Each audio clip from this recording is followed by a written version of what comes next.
Thank you very much. Let me welcome everyone to this economic diplomacy session.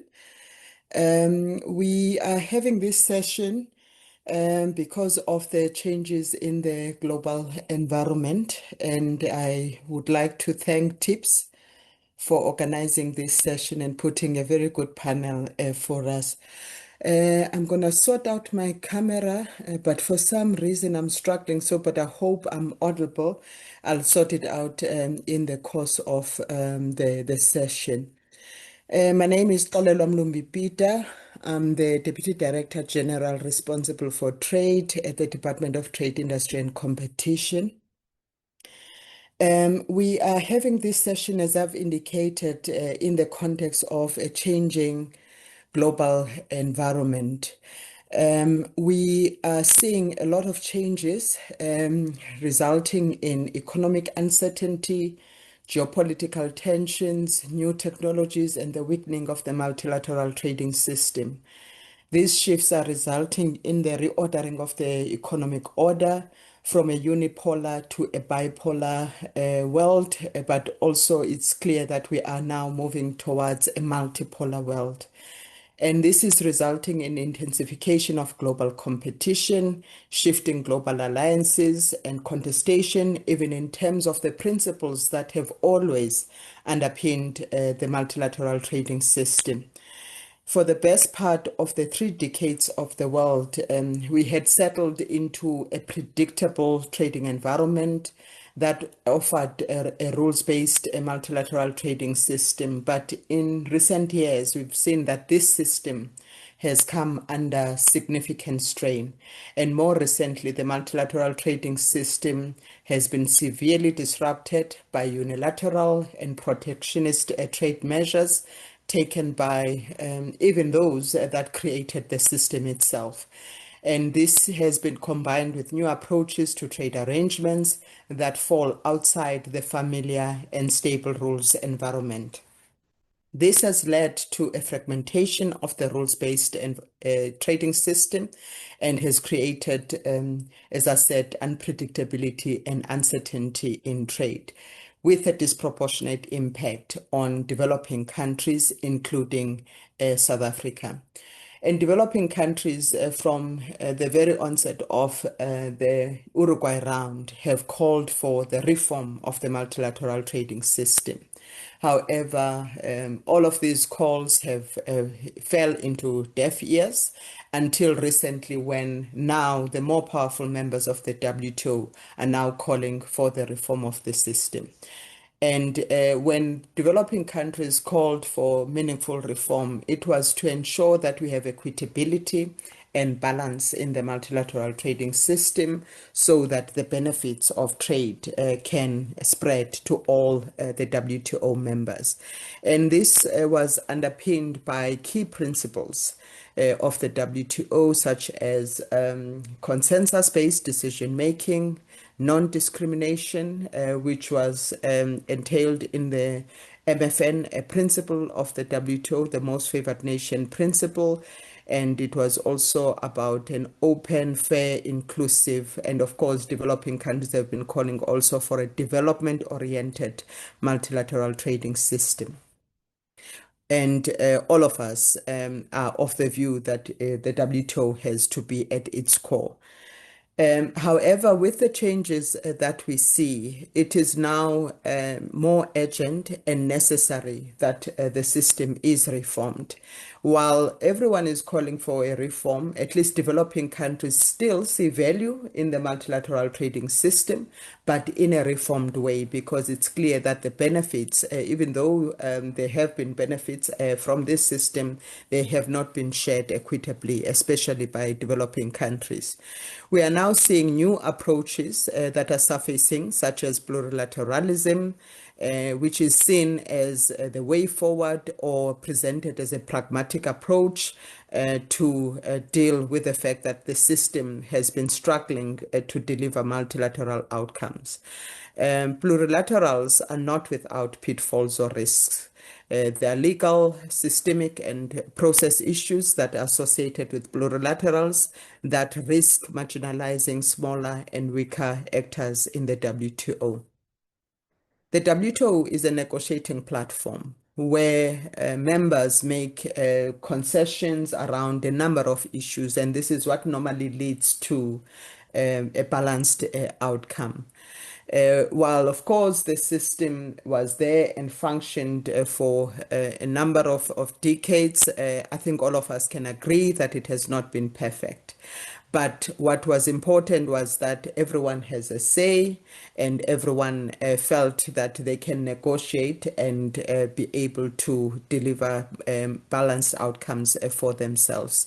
And we will have to look at the implications of what the plurilaterals mean and what the implications of smaller group of members identifying issues of interest to them and pursuing those at the risk of those outcomes that are required to ensure equitable benefits for all.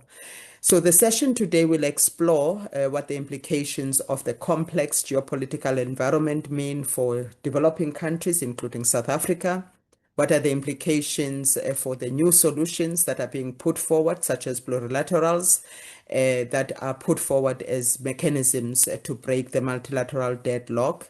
And it would look at whether such an approach would make sense for South Africa and other developing countries, and whether there is a need to revisit the approach to economic diplomacy given the changes in the world order.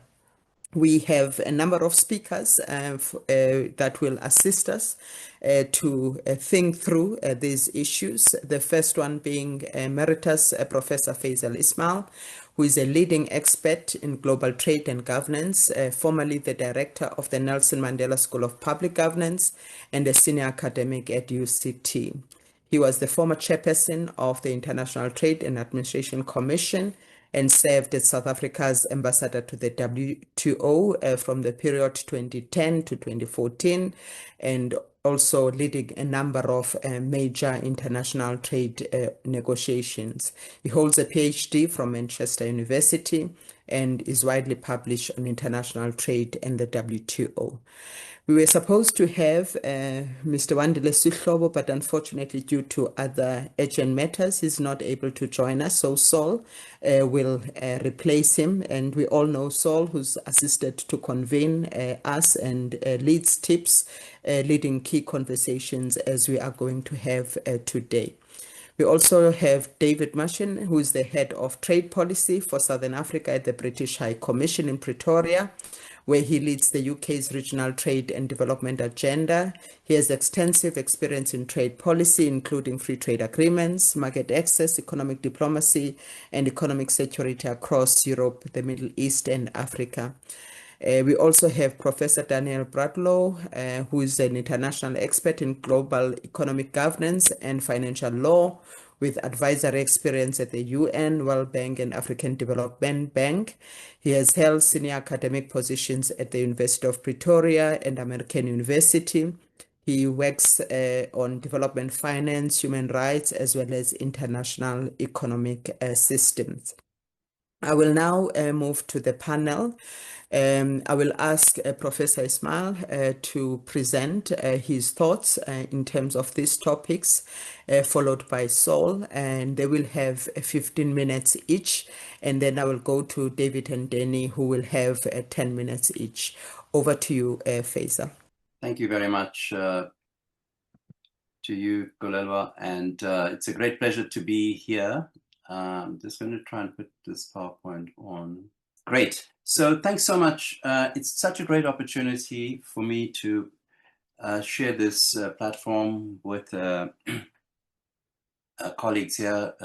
Golelwa, who is an old friend and colleague. It's always fantastic to have you on the same platform.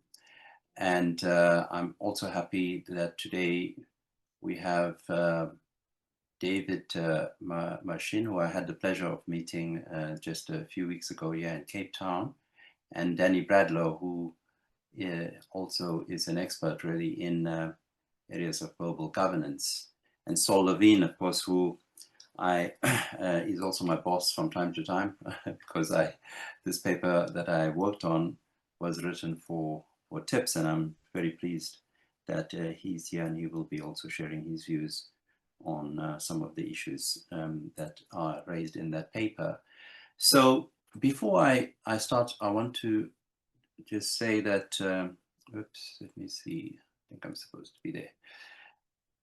That what I'm going to do in this presentation, I only have 15 minutes. I'm going to try not to exceed it. I'm going to try and give you the highlights really of the issues that are in the paper. So please do read the paper. I want to also say at the beginning that for those of you who are looking for an answer to the question of plurilaterals, whether we should be participating and how, in which plurilateral, you won't get an answer from me because that is not my role. You have to ask Golelwa. She's the a decision maker, and she is the chief negotiator of South Africa. My purpose in this paper was really to give you the background, the context for the discussion and the debate that is going on in the WTO negotiations, and for you to really make up your own mind about how you think South Africa and other African countries should be participating, and indeed how should member states of the World Trade Organization be conducting themselves during this time. Issues of diplomacy and economic diplomacy are really not only about interests of a country, they're also about who we are as a people and our values and our principles. I did write a paper about this some years ago, and I will reference it in this presentation. Issues of diplomacy are not also always just about principle. They're also about strategy and tactics. And of course, both strategy and tactics change as situations and conditions change. So we always have to be mindful of that, and therefore we have to always be thinking about the current conjuncture that we face and what is the appropriate strategy or tactic to adopt in this particular situation. So having said that, what I'm going to do in this presentation, I'm going to very quickly go to the heart of the debate about asymmetry. Whether the system is fair, unfair, imbalanced, and from whose perspective. And then second, I'll say something about the Doha round, which is also at the heart of the debate because the collapse of the round is partly responsible for the debate and the issues of reform that arose in the WTO. And then I'll say something about reform and what is this all about. I wrote a book about WTO reform a few years ago, and I'll refer to some of the insights I gained myself in researching that book and some of the key issues in the debate on reform. And then, of course, more recently, we've just come out of the last WTO ministerial conference, so-called MC14, which took place at Yaoundé, Cameroon.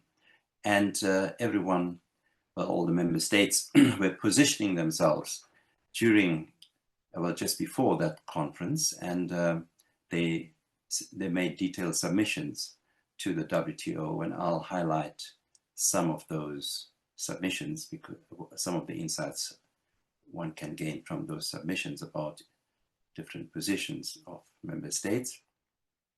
And then I'll say a few things about the debate about plurilaterals and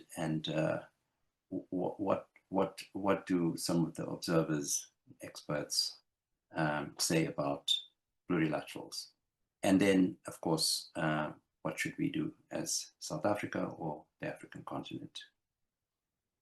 Okay, so very quickly, on the question of asymmetry, when you look at the history of the GATT, what we know is that when we read the history is that the main architects of the GATT were the United States, mainly the United States, and of course the UK.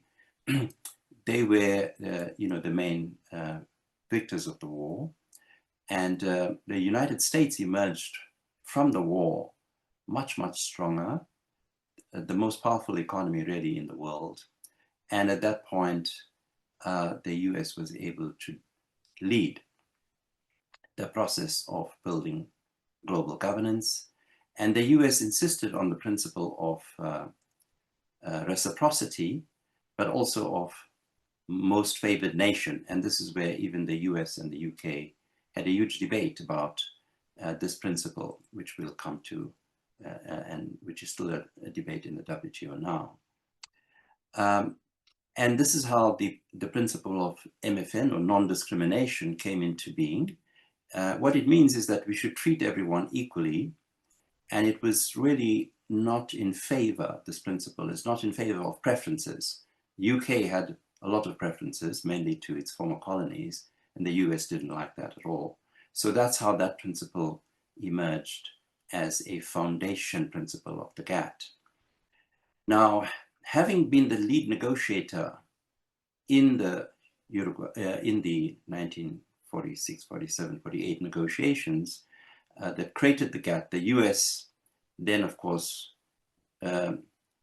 didn't support the Havana Charter, which was, the outcome of those negotiations, and allowed the default organization, which was the GATT, to emerge.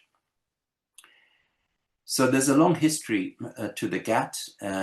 In the early GATT, there were a few countries, mostly the developed countries, that were very active in the GATT.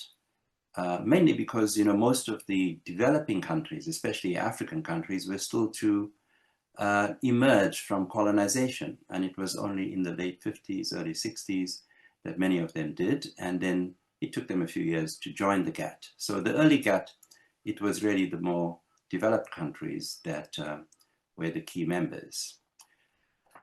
Now, how did the issue of asymmetry come into being?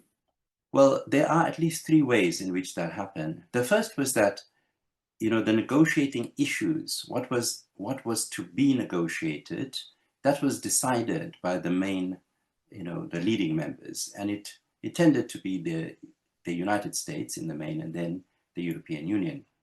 And we know from the history that in the first at least 30 years or so of the GATT, they didn't like, agriculture to be, they didn't want agriculture to be liberalized because there was a lot of protection.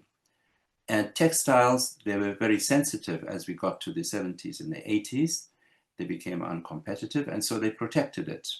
But these areas were the ones where developing countries were more competitive, but were not allowed really to export their products into the European and American markets without huge encumbrances, protection, and regulation.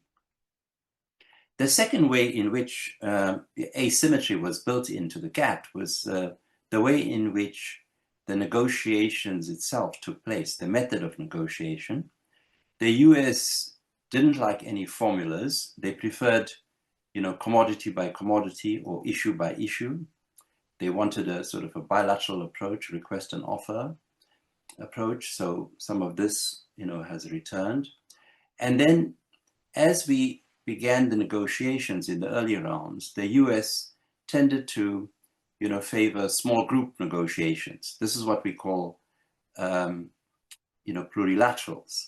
But the way in which those groups worked in the beginning was only those people, those countries that had a significant share of world trade were allowed to participate in the small groups, in these plurilaterals. And this excluded, of course, the developing countries because they were not significant suppliers. So in this way, the GATT became, biased, imbalanced in favor of the developed countries. And this is why developing countries complain and have complained, throughout the history of the GATT, and until the Doha round, the developing countries felt that their situation was very unfair. So when the Doha round was launched, the developing countries insisted that this round should be a development one. It should address these imbalances in the negotiations. And this was agreed, and it became part of the mandate. That's why we call it the Doha Development Round. But what happened? As the negotiations began, these mandates, so in other words, the agreements reached in Doha to liberalize agriculture, to address issues of special and differential treatment, to strengthen it, these issues were not fulfilled by the developed countries. And so we had the collapse of the first ministerial meeting in Cancun. And since then, the ministerial meetings really became fractious and didn't yield significant results until we got to 2008. The then Director General of the WTO, Pascal Lamy, tried to, find a solution, but the round collapsed. And the round collapsed because at that point, other things were going on in the world economy, particularly in the US, where business interests were beginning to say that the Doha round was not workable anymore. They believed that the conditions in the world economy was changing. China and other emerging countries were becoming much stronger in world markets, and they therefore decided that the Doha round was not doable anymore and they should walk away from it. And so the US argued for new pathways forward. They wanted reforms, in other words. They wanted a different way. They didn't want to negotiate the Doha round anymore. And they insisted on single issues to be the focus of negotiations. They didn't want a single undertaking meaning that we negotiate all the issues that were agreed in Doha. They included issues of interest to developing countries like agriculture, but the US didn't want to talk about it. They decided that there are issues that are more important nowadays, like trade facilitation. And that's why trade facilitation became the main issue in the Bali ministerial meeting in 2015. So what did South Africa do and what did other African countries do? We all participated actively during the negotiations in Doha, and subsequently we formed many alliances. South Africa was very active in the Africa group, but also in the creation of the G20, in the NAMA 11. We played a very active role in bringing all these countries together. So South Africa exercised its leadership, its responsibility, and its diplomacy, and was a very active member in strengthening the governance system, in building a more equitable trading system, and in pushing for a developmental approach to the negotiations. And of course, that since then, all the ministerial meetings in Nairobi, that was MC10, in Buenos Aires, and then in Geneva, and then in Dubai, in Abu Dhabi, and then of course the last one in Cameroon, were really not successful. There were small incremental advances that were made, but these negotiations really were not able to advance the Doha round, nor were they able to make any significant advances in the negotiations. In fact, what happened was that the United States and developed countries pushed for reform and argued that the WTO should be changed, that the fundamental principles and the fundamental rules of the WTO should be changed. And these are the reforms that they push for. They included the issues of the single undertaking, as I said. They didn't want to negotiate rounds anymore, and they preferred plurilateral approaches to negotiations. Now, what we see is that there were, what I categorize as 4 waves of, reform initiatives. The first by the Obama administration, because this is the period during which the round collapsed, the Doha round. And then the first Trump administration, took a very aggressive stance against the WTO. Biden, of course, didn't really change the policies of Trump. And then in the 4th wave, we're living through that now, the second Trump administration, and we know how hostile the current administration is. So I have documented the different rounds and the outcomes of each of the rounds and the reforms that were made. But what we see is that the objectives of the reform are really to deepen this asymmetry, the original asymmetry of the GATT, rather than to make it more equitable. The reform proposals will tend to deepen the asymmetry. They also intended to erode the gains that developing countries made, say, on issues of special and differential treatment. And of course, what we see is that these 7, what I call 7 new pathways, will attempt to change the strategic course of the WTO to favor the developed countries. So that's the argument I make in the paper, and you're welcome to read it. So I'm not going to go through each of these phases and what has happened there, but I'll take you to the issues that are now being discussed in the current negotiations in the WTO. As we got to the Cameroon meeting in Yaoundé, there were several submissions that were put forward by different member states. And the first one, and the most important one perhaps, was by the United States. And what you see there is that the United States says that the current decision-making process in the WTO is too complex, and the consensus principle is not appropriate anymore, and that they do prefer plurilateral approaches.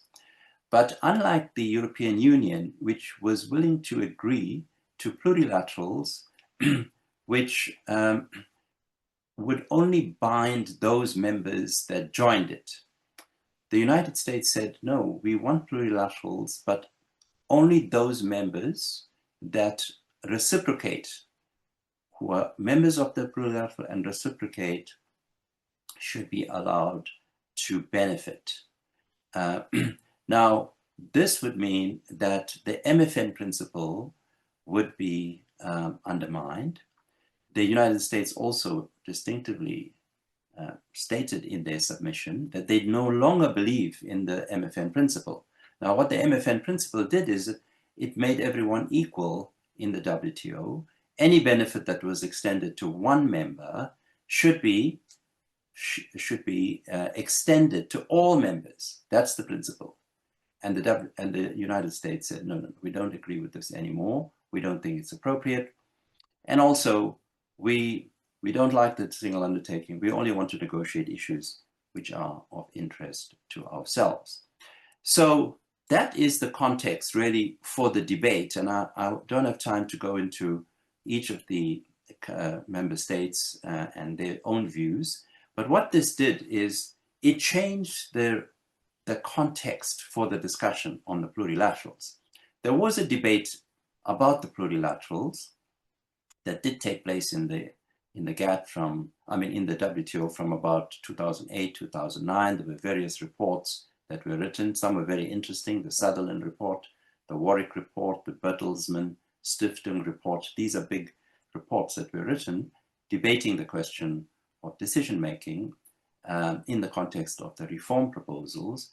And there the United States, did agree that plurilaterals should be open In other words, whatever is agreed in the plurilateral should be extended to all members. But now the United States says, no, no, no, we don't like that anymore. We only want those who participate and who reciprocate to benefit from any plurilateral, making plurilaterals even more exclusive and undermining the interests of those who do not participate in the plurilaterals. So there are many critics, writers, academics, and important personalities who've made, who've weighed in on the debate. The EU, one of the theorists who has been associated with the EU, calls for open plurilaterals. That's Bernard Hoekman.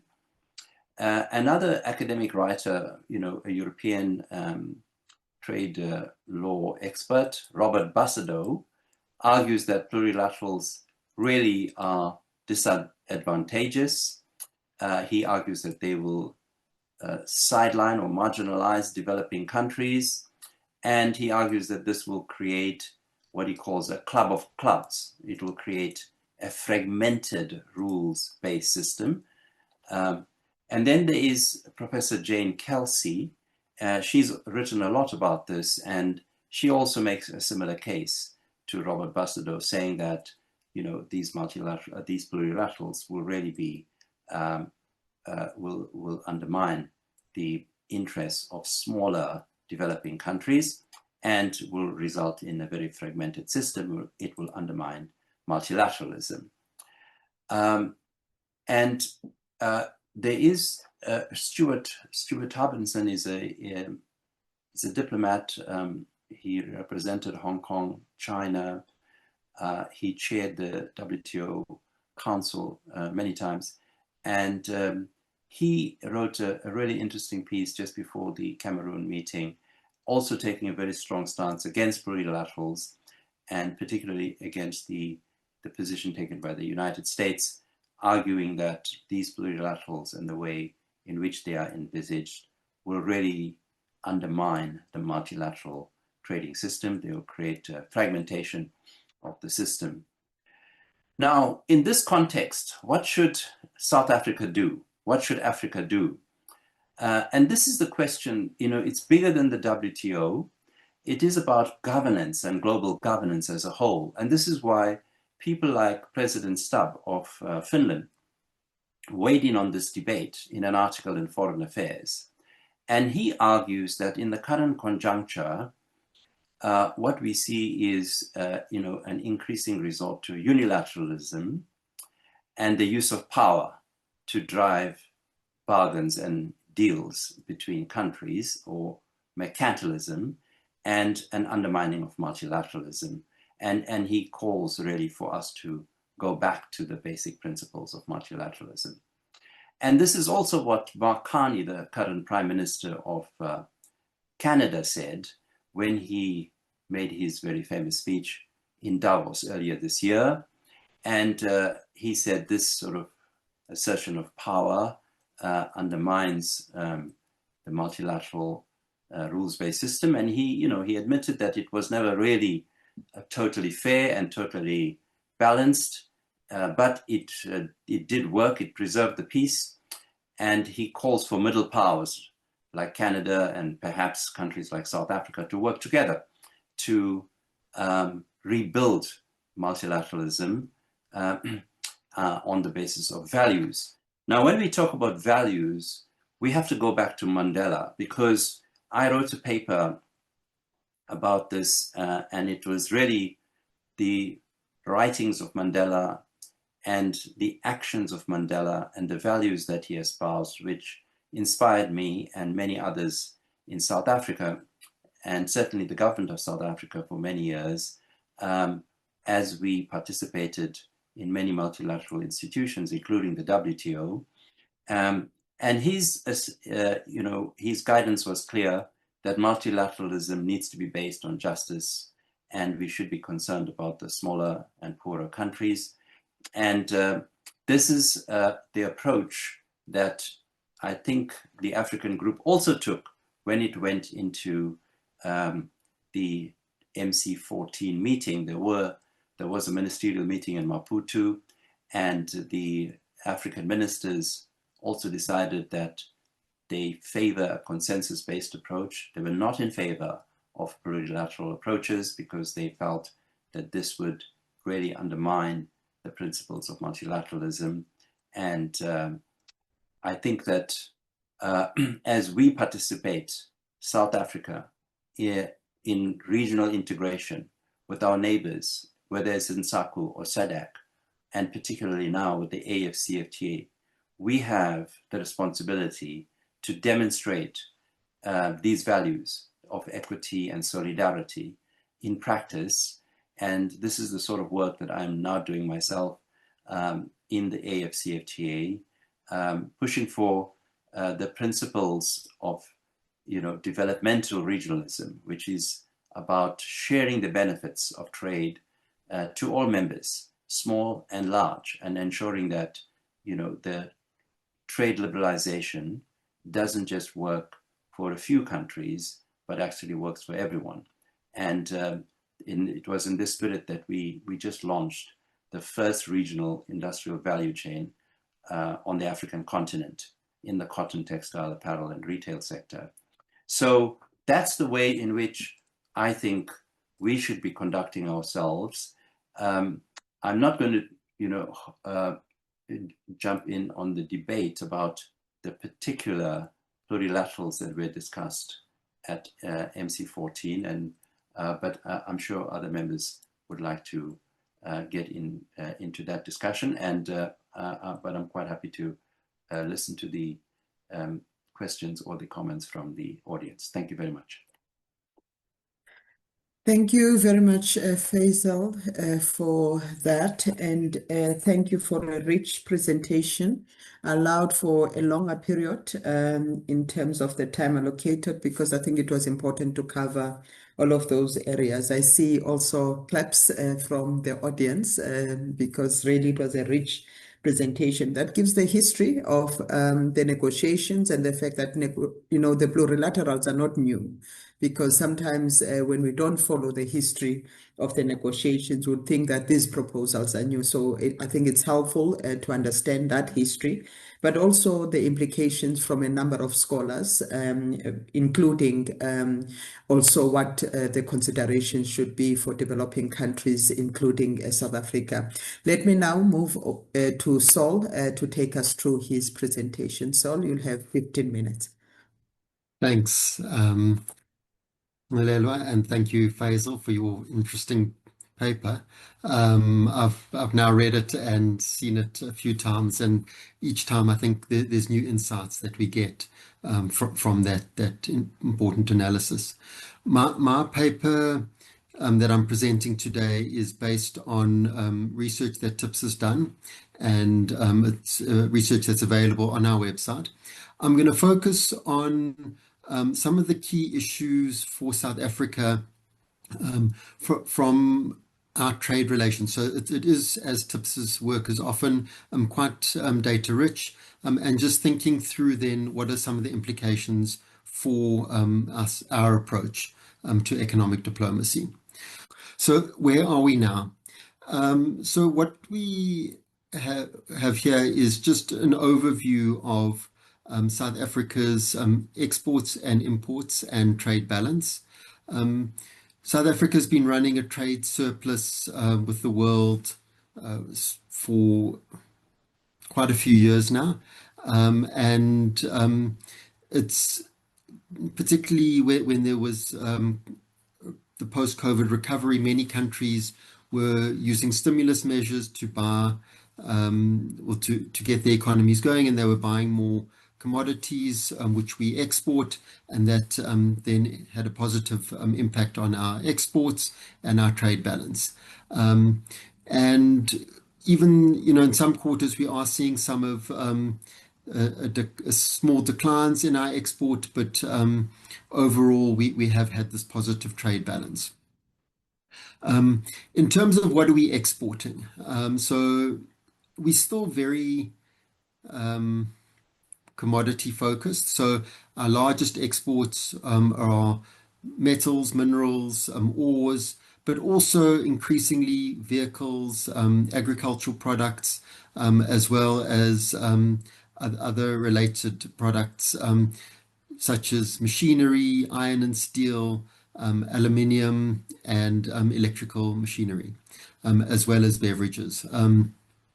So there has been some diversification in our export basket, but again, we're still dominated by that minerals export focus.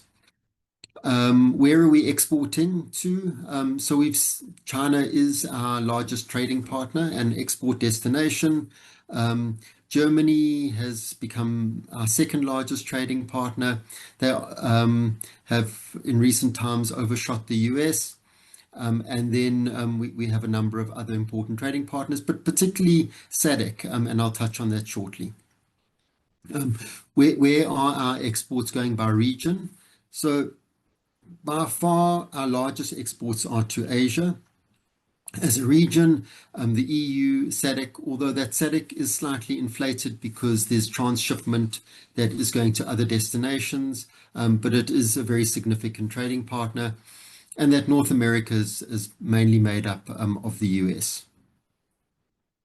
Our export basket, so to China, we're seeing a lot of commodities and minerals, as well as increasingly other products that are getting into it. Nuts has come in, and there's opportunities, which I'll talk to shortly, to start changing that bias towards commodities. Japan, it's a more mixed picture. There are the commodities, but there's also autos, there's ferroalloys, and other products. South Korea, also all focused, and India, there's a lot of coal that goes to India, and then the rest of the markets. We have seen other areas, such as the Gulf states, where it's a more of a diversified export basket, and that we see citrus and agricultural products, as well as animal products such as beef, becoming quite important export areas. So what are the key changes in China, the EU, Africa, and I'll touch on that. But as Faisal said, the breakdown, and Mulelwa has said, the breakdown of consensus, multilateralism is in trouble. The unilateral trade actions, we've seen the military conflicts that are creating chaos, but also the technological change and the very big demand for critical minerals, which is impacting on how we need to think about our exports and our investment. So where do we fit in, and what does it mean for us to think about changing our approach? So just a summary, China, still our largest trading partner.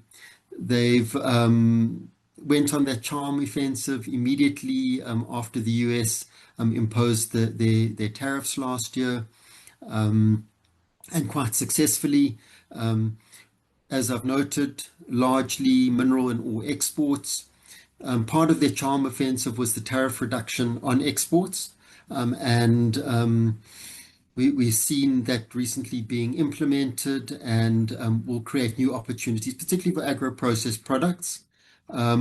We are seeing a lot of investment from China already taking place, and more planned in areas like mining, autos, finance, as well as imports that we get from China that are impacting some of our sectors. And we saw earlier this week the announced tariffs on steel. For the EU, it's our second largest trading partner. Germany, as I've noted, is the second country. Important investor across multiple sectors from EU. We also have some challenges with the border carbon adjustment mechanism, which is going to impact on our exports to the EU. But at the same time, we've seen the signing of the Clean Trade and Investment Partnership, the CTIP, as well as the Global Gateway, which offers opportunity and opportunities for new investment. particularly around the EU thinking of reconfiguring their supply chains, especially in those mineral areas, but also in other areas such as pharmaceuticals, which creates new opportunities. The USA, I think we know the story. I'm not going to go into too much detail. It was the announced tariffs. It was the implementation, particularly on autos and steel, which did impact on our exports. The tariffs, when they did come into effect in August, but then there were exemptions. They lost the tariff case and then immediately imposed new measures, which were partially struck down.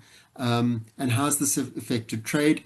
This was our trade with the US last year, and we have seen a decline in trade.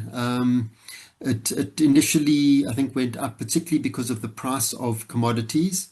There is still a surplus, and as I note, not something that Trump would have intended, but a lot of it is around commodities, and the price of the commodities, particularly in the mid part of the year, did push up their trade balance.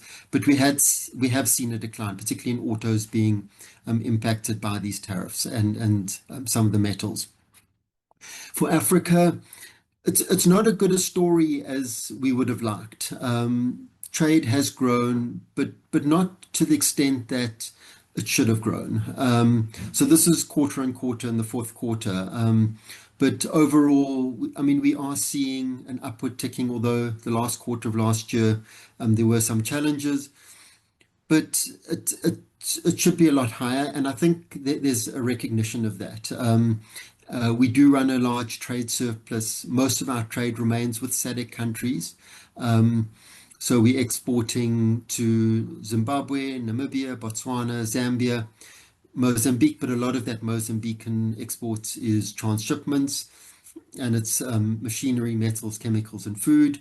We're importing from these countries, particularly Namibia, Eswatini, Nigeria, the oil, Angola, the oil, and Mozambique. It's a lot of gas and other related products. And then it's the minerals, it's the metals, the coppers and things like that. And then we are also increasingly importing gold from other African countries to process here, and then textile and clothing and food. AfCFTA is changing the approach, and there's an active process to improve trade barriers, improve trade and remove barriers. And I think it's a longer conversation, but something that we do need to keep talking about, and Faisal did touch on some of that. So really just my last slide, the implications for trade diplomacy for South Africa. It talks to the DTI new industrial policy strategy of diversification, decarbonization and digitization. So diversification of exports, new markets are needed. There's the intersection with industrial policy to support diversification. As I've spoken about, we're still heavily in minerals. Decarbonization, which is key for some of our trading partners.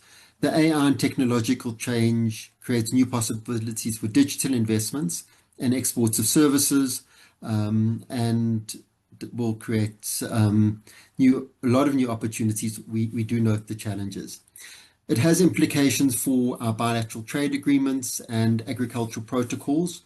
Simply, do we have enough vets? We know that we don't. If we want to sign new agricultural protocols, it takes too long. We need to get into new markets. We've done very well on our agro-processing products, and had Wandile been here, he would have spoken more to that. But there's a huge opportunity, but we need to not shoot an own goal. We need to take advantage of that. It has implications for our energy use. We're still very heavily coal dependent.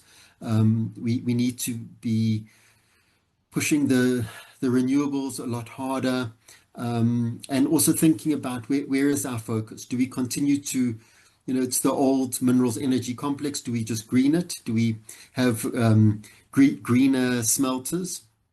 Or do we think about the measures to support downstream and the infrastructure that's needed, including the digital infrastructure, as well as pricing? And Tips has spoken a lot about the challenges of the pricing, both of upstream products, as well as key infrastructure like electricity. It presents new opportunities to attract new investment, and that then grows the trade aspect of it and is a core part of our economic diplomacy. There's an issue around demand. Domestic demand is low. When we talk to companies, they're at below capacity. Many are sitting at 50 or 60% of their installed capacity, and there's a need to look at how we grow that demand, both domestically, but also internationally through exports. The war and the oil price does not help.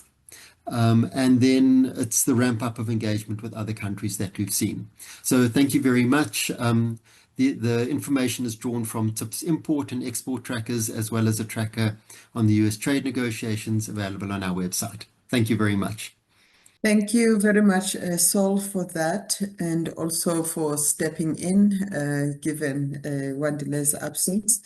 The presentation really is bringing a new dynamic in terms of the focus, which shows that there have been shifts in South Africa's trade profile, both in terms of products as well as trading partners.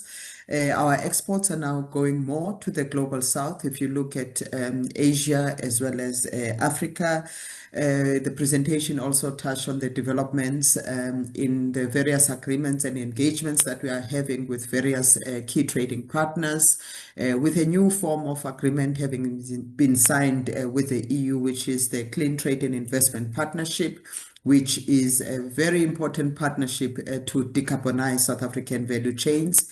And you also see changes in terms of the relations with China, the new development being also the launch of the duty-free 100% duty-free access for all African countries with diplomatic relations with China, but also importantly, what are the implications for South Africa in terms of economic diplomacy, and the focus being diversification, decarbonization, as well as digitalization. So thank you very much, Saul, for that. Let me now hand over the floor to David.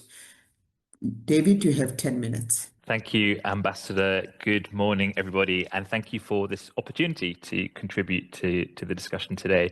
Thanks to TIPS for the invitation, and thanks to the esteemed panel for their excellent and informative presentations thus far, and I'm sure going forward as well. If we take a step back, I think it's fair to say the question is no longer whether the global trading system is changing, but how we respond to that change in a way that delivers for growth and development. I'm going to speak over the next few minutes to offer a UK perspective on that question, drawing on our own experience navigating a complex and fragmented trading environment, and also on the discussions that we're having with our partners around the world, including here in South Africa. It's worth noting from the outset that there is no single model that fits all. Countries will take different approaches, reflecting their own development priorities and economic strategies. But from our own perspective at the UK High Commission here in Pretoria, and our engagements with partners here and the business community in both countries, it's clear to us that we're grappling with many of the same underlying challenges, and that creates a strong basis for shared discussion. The emergence of these challenges raises a natural question. What exactly are we seeing, and what does it imply for how we respond as nations? And I would like to propose three observations. Firstly, progress at the WTO has become more difficult, particularly since the Doha round. The requirement for consensus across a very diverse membership has made it increasingly challenging to update rules in areas like digital trade, services, or climate-related measures. Without constructive reform, we fear that the WTO will face challenges sustaining its impact, increasing trading costs and lowering living standards ultimately across the membership, particularly for the world's most vulnerable and poorest people. Second, if I may, observe the global system is becoming more fragmented. The recent WTO ministerial MC14 early this year showed how difficult it's become to achieve comprehensive multilateral outcomes with members unable to agree a full package despite intensive negotiations. And third, there is a growing imperative from our business communities to deliver practical outcomes that actually work for them in reality, to enable them to trade internationally and ultimately drive growth and job creations in our countries. From the UK's perspective, I want to be clear, the WTO is vital. It provides essential stability and predictability, reducing trade costs significantly. It remains critical as the only global body regulating comprehensively rules of trade between nations, ensuring predictable, stable, and non-discriminatory trade. To illustrate this, the production of a typical semiconductor chip can involve 25 countries, cross 70 borders, and travel 25,000 miles. And so the phone that you're holding, the laptop that you're listening on, would be scarcely affordable without the Information Technology Agreement, the WTO. And it's estimated that WTO membership provides an average country with the tariff equivalent benefit of 15%.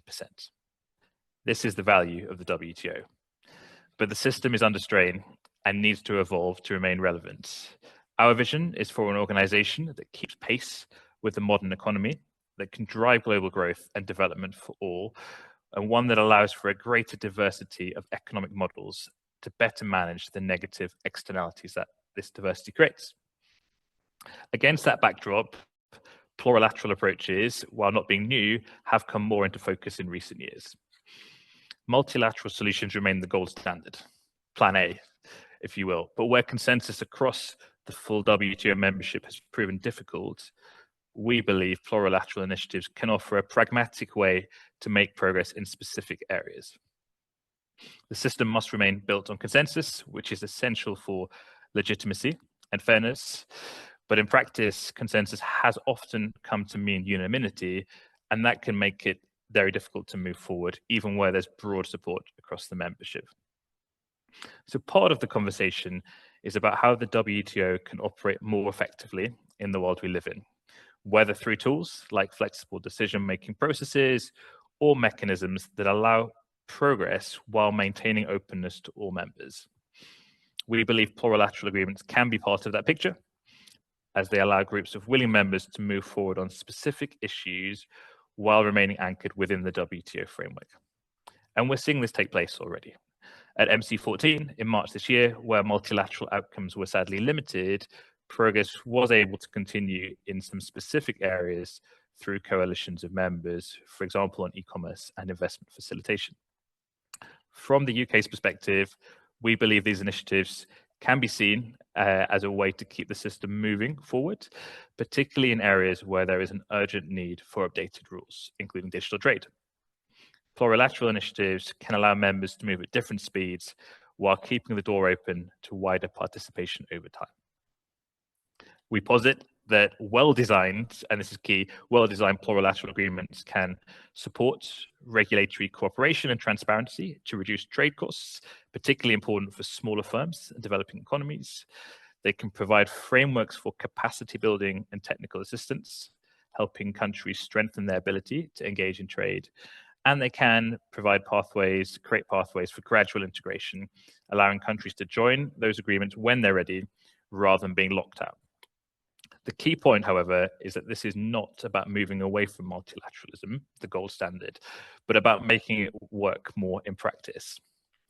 Plurilaterals, if designed and implemented correctly, can be part of a more flexible and inclusive system, ensuring that the WTO, that key body, remains relevant, credible, and able to respond to the rapidly changing global environment that we're in. But it's absolutely right and essential, in fact, to recognize that there are legitimate concerns here in South Africa, across the global south, and across developing economies more broadly. There are understandable and very important questions around inclusivity, about whether plurilateral approaches risk creating a two-tier system, or a system in which those not at the table could find themselves adapting to rules that they didn't help to shape. So the question is not simply about whether plurilaterals are used, but how plurilaterals are designed and implemented. And we suggest that a number of principles matter here. First principle, openness, ensuring that plurilateral initiatives remain open to all WTO members to join over time. Secondly, transparency, so that non-participants can engage, understand, and prepare. And thirdly, a sensitivity to the different needs of developing economies, including appropriate flexibility, sequencing, and support for implementation.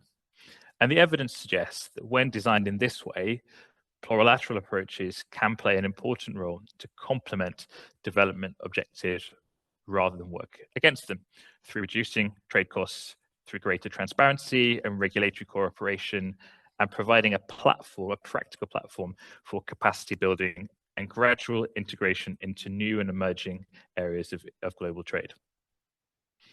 Ultimately, the most important question should be, what approach or what set of approaches delivers the outcomes that we need as countries and as groups of businesses? Which approaches are most effective at improving market access, attracting investment, and supporting integration and participation in global value chains? Here, regional initiatives such as the African Continental Free Trade Area are particularly significant. African-led economic integration has a central role to play in boosting intra-African trade, building scale, and strengthening resilience in supply chains and countries. And the UK is committed to supporting this. We're providing financial and technical assistance to help AfCFTA implementation and deepening trade integration across the continent, delivering through partners such as Trademark Africa to support trade facilitation and policy reforms. And we believe that in many ways, these different approaches, regional, global, and plurilateral, can be mutually reinforcing. The objective we should all share is not to privilege one model over another, but to ensure that taken together as an ecosystem, that they are creating a platform that is more inclusive, more responsive, and better able to deliver real economic development outcomes that businesses and our citizens will experience and feel. Putting all of this together, it's fair to say we are moving towards a more complex global trading architecture where countries are engaging across multiple tracks. Multilateral processes at the WTO, regional agreements like the AfCFTA, bilateral partnerships such as the Economic Partnership Agreement that governs and underpins the vast majority of the trade between South Africa and the UK, and also where countries choose to join up to plurilateral initiatives.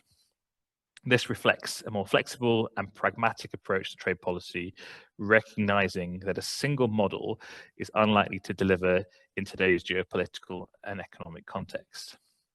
The challenge and the opportunity is to ensure that these different layers are working together rather than pulling apart. Let me close, if I may, on the importance of partnership. The key objective that we share is ensuring that whatever paths we take as individual nations and partners, be it multilateral, regional, or plurilateral, or a combination thereof, that these support growth and keep the trading system as open and predictable as possible. The UK sees the WTO reform as essential to that effort.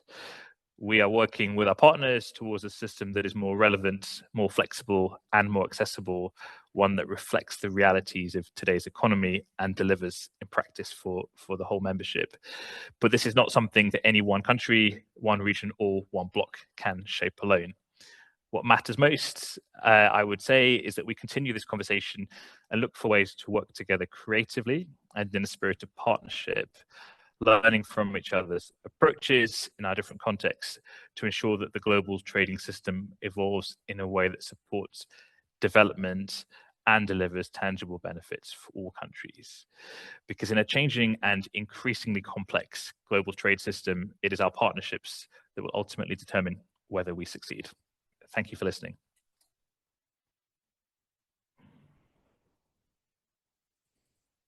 Very much, David, for that and that comprehensive view in terms of the developments that we see in the world and the challenges that are facing the multilateral trading system in terms of the ability to make progress, the recognition that the system is becoming more fragmented, and that we need to have predictability and stability, and non-discrimination is still important. However, recognition from the UK and in terms of the role of plurilaterals in terms of specific issues, but still seeing the value in keeping consensus. And the need to look at pragmatism and flexible approaches that allow the WTO to move forward. Thank you very much for that perspective. Let me now give the floor to Danny. Danny, you have the floor for 10 minutes. Thank you very much, moderator.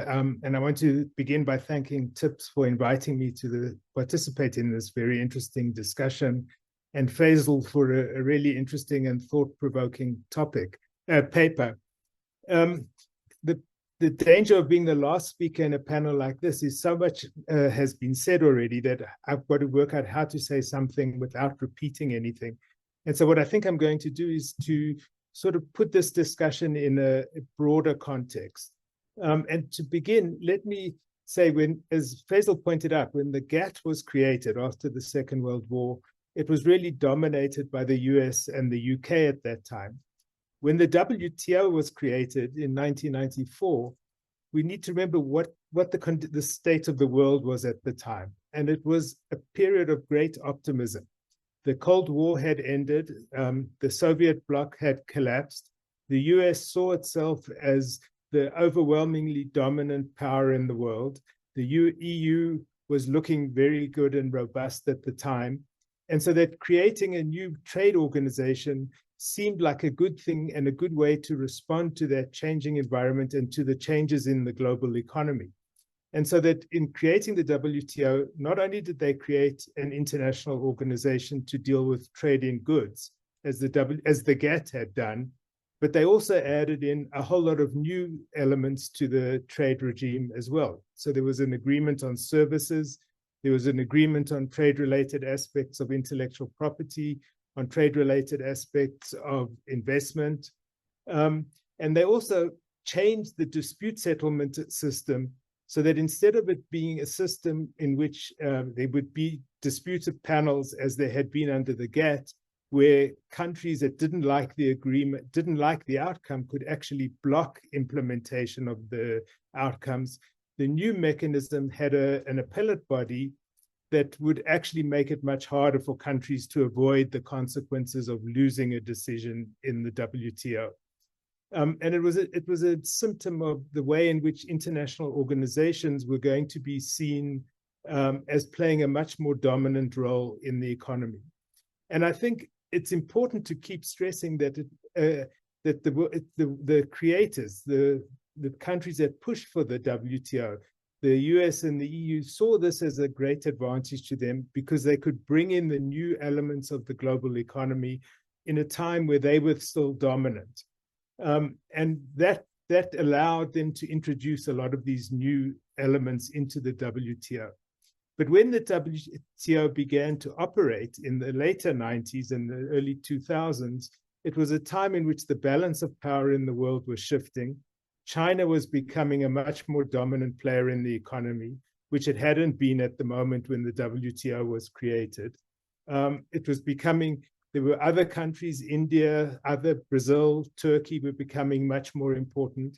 So the balance of power was shifting relatively from the rich countries towards a more balanced situation in which at least some countries in the global south were becoming important.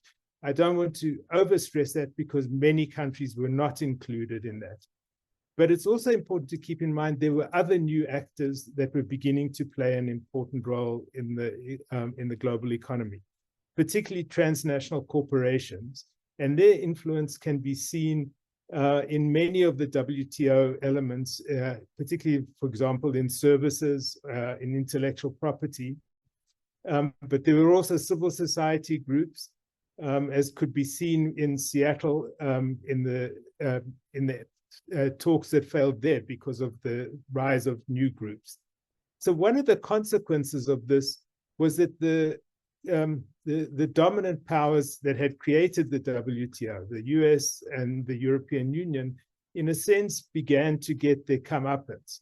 And they began to see that the agreements that they had made and the assumptions that they had made were no longer going to be quite as influential as they had been before. So, for example, the idea of most favored nation principle and the special and differential treatment for developing countries, which they had seen as an important element, but not a very important one in the sense of them having to pay a high price. Suddenly the balance was beginning to shift, and these issues began to become much more important. One of the results is that a consensus became harder to reach, and so the need to push for something like plurilaterals became a much more important element in the discussions as well. The concern with the dispute resolution mechanisms also began to become a concern, and as Faisal pointed out, under President Obama, the US began to veto appointments to the appellate body to block it, because the appellate body had begun to make too many decisions that they didn't like, and they could see the dynamic of that mechanism moving in a direction that they didn't approve of. So that the tensions were becoming worse because of this changing balance of power and because of the new issues coming up, because of the changing world in which we were living.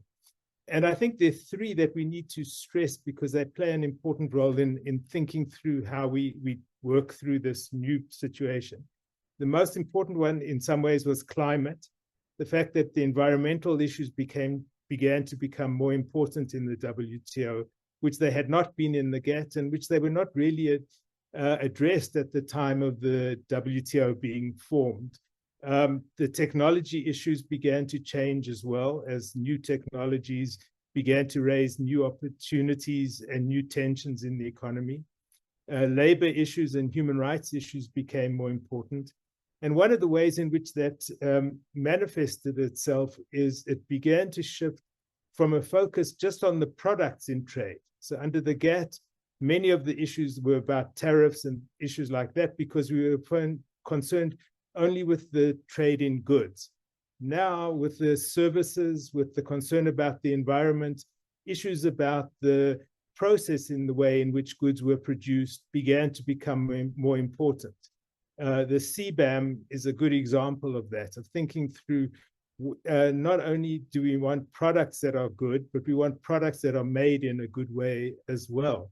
And that obviously pushes the WTO into intervening into issues that were historically viewed as issues of domestic concern and implicating the sovereignty of states in ways that now became trade relevant and internationally relevant. And so the tensions that all this create are being manifested themselves, and it's the countries that originally these were issues that were of concern mainly to developing countries as part of the asymmetries that have come up a number of times today's discussion.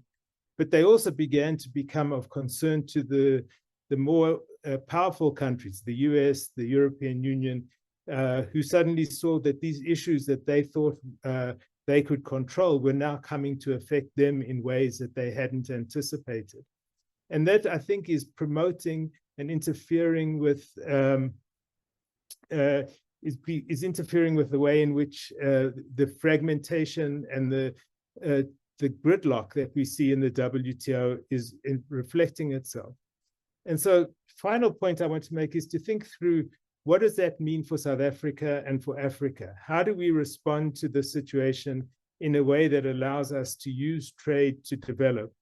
And I'd say there are two issues, one of which has already been discussed, is the need for more regional integration, not only in terms of promoting trade within the continent, more diversification has been discussed before, but I think also needing to come together to form African positions on particular issues so that in the negotiations, Africa can negotiate from a better bargaining position than it might have if African countries attempt to negotiate individually. So I think it complicates, it creates opportunities in terms of regional integration and creating more economic development on the continent, but also more challenges in terms of economic diplomacy and thinking through how do we promote African issues in the WTO and in other economic forums as well. And with that, I think I'll stop so we can get to discussion and Q&A. Thank you. Thank you very much, Danny, for that, and for raising very important issues in terms of also what has informed the creation of the WTO from the GATT, and also the issues that emanated from the WTO in terms of an increased and widening of the agenda and the implications for that, the role of the multinational companies in shaping that agenda, also what has been the cause of the tensions, given the rise of some of the developing countries, including China, the new issues that have emerged in the context and have taken center stage, such as the environment and labor, and what should we do importantly as Africa and South Africa in terms of economic diplomacy to ensure that our issues are not left behind and in the periphery as others are advancing issues of interest to them through these new approaches such as the plurilaterals. So I think all of you participants will agree with me that we've had a rich discussion from the presenters, but also the discussant.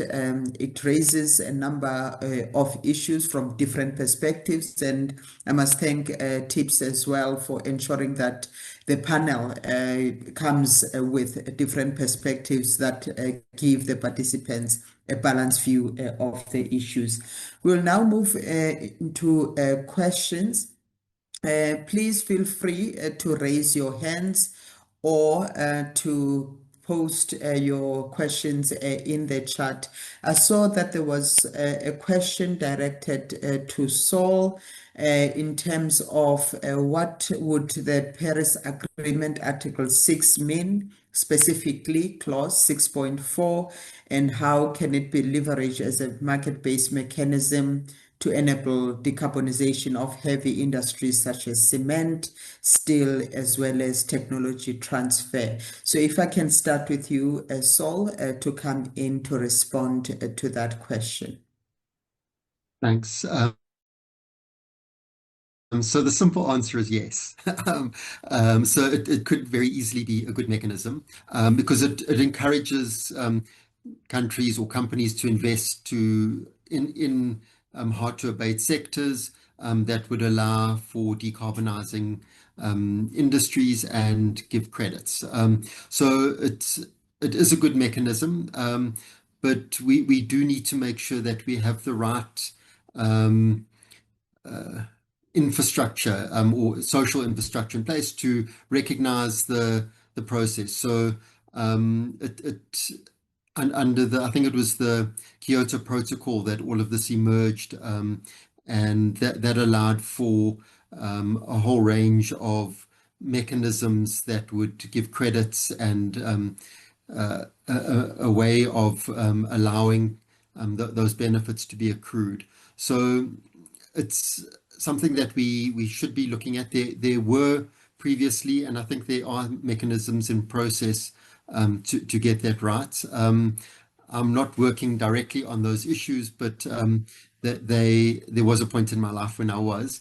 Yeah, those are definitely a good option. Thanks. Thank you very much, Saul. Then there's another one that I think probably would let me ask Faisal to probably assist with this one.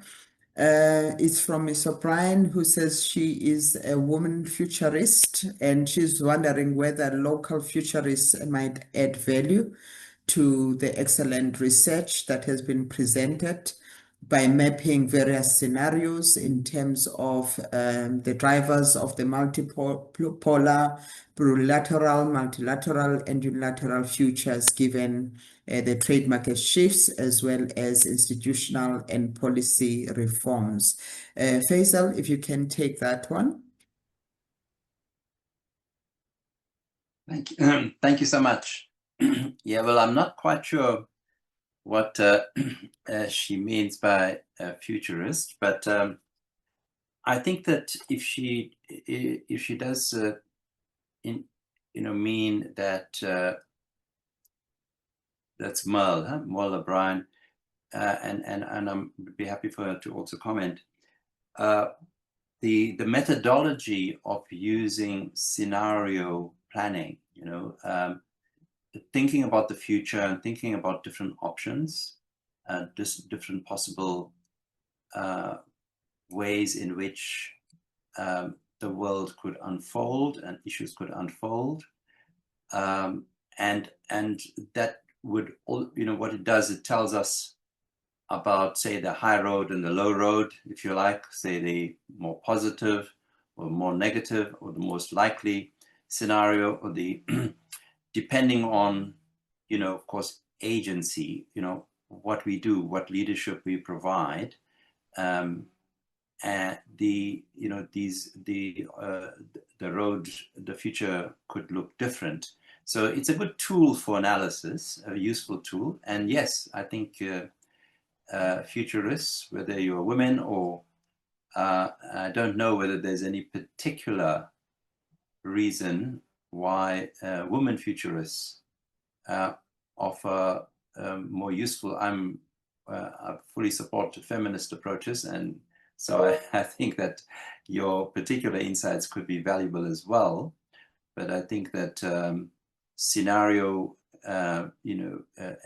scenario analysis as a technique for thinking and strategizing about the future can be very useful. So that's my short answer. I don't know whether I've understood your question very well. Thank you very much for that. And then I think this one will probably require an input from all the presenters. It's a question from Mr. Merchant. How can plurilaterals keep the system moving without moving away from the multilateral trading system and leaving developing countries, especially LDCs, who are not able to reciprocate behind, I guess, the scene and also participate effectively in the process? So I'll give 2 minutes each. Maybe let me start with David, Danny, and then Saul, and then finish off with Faisal. David, over to you. Thank you, Ambassador.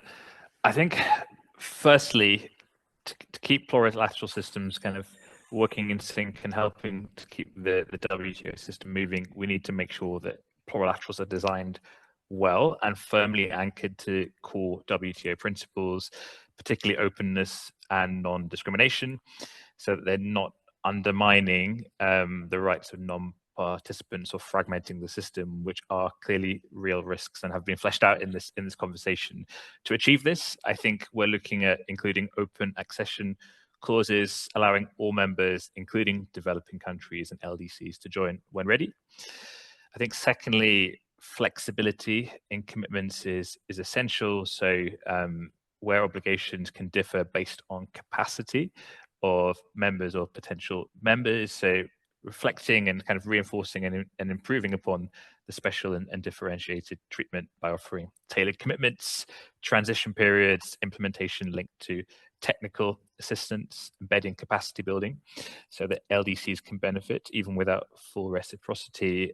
And thirdly, it's transparency and being really transparent, allowing non-participants to observe the negotiations as they take place, ensuring there's regular reporting and opportunities for non-participants to be fully informed and to observe what's happening, ensuring that there is legitimacy and trust. And I think where plurilaterals are open, flexible, and development focused, they can act as stepping stones towards improving and bringing forward the kind of broader multilateral rules and keeping the trading system moving. But it is really important that they're designed really carefully and with the kind of differentiate. Thank you very much for that. Danny, over to you. Thank you. I think David has given a a good explanation of how plurilateral can work in a reasonable way. But I think there's a tension which is implicit, which I think we need to make explicit, is that the problem with a plurilateral is who gets to make the rules. It's the people who participate in the meeting rather than sitting there maybe observing or maybe not participating because at this moment this issue isn't of primary importance to them. But if the rules are made, then coming in later to join that meeting means you have to accept those rules. So that's the one tension.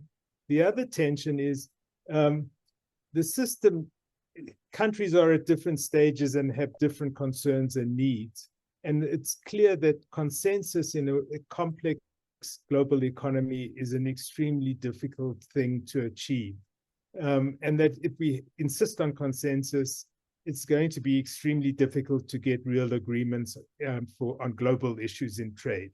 It can work more practically at a regional level, maybe, but it's extremely difficult for consensus to really work at a global level with, I mean, now 166 countries in the WTO, but likely to increase if it becomes more functional again. So how you balance those two is going to become a critically important issue going forward. And I don't know that the world has enough goodwill at the moment to actually balance those two tensions. And so it seems that we're going to have to think through in some other way. Are there ways to balance that? Maybe introducing mechanisms of accountability or mechanisms of opening up the rules for rediscussion later on when other countries reach the point where it becomes critically important to them. But I think that's part of the problem and the challenge that we're going to have to address, not only in the WTO, but probably most extremely at the moment in the WTO. Thanks. Thank you very much, Danny. Saul, you have the floor. Thanks. So my take is to look at plurilaterals in a different context. So if we're looking at plurilaterals, for example, in a SADC context or in an AfCFTA, we're also taking an open approach to them. We look at an agreement of the willing to try, for example, get a regional value chain working better and implemented. So we don't have to only see these things in the context of the WTO. We can see it in the context of what can be done closer to home. And particularly where not all countries want to be part of an agreement around a particular product or have an interest in it. So, if we look at SADC, for example, there might be particular things that we look at in terms of rail or ports, or even particular product lines around value chains. So I think there are some ways we can see it working well, but the risks in terms of the WTO, I think Faisal and Danny have been quite clear that we do run a lot of risks in going down that road and do need to be cautious.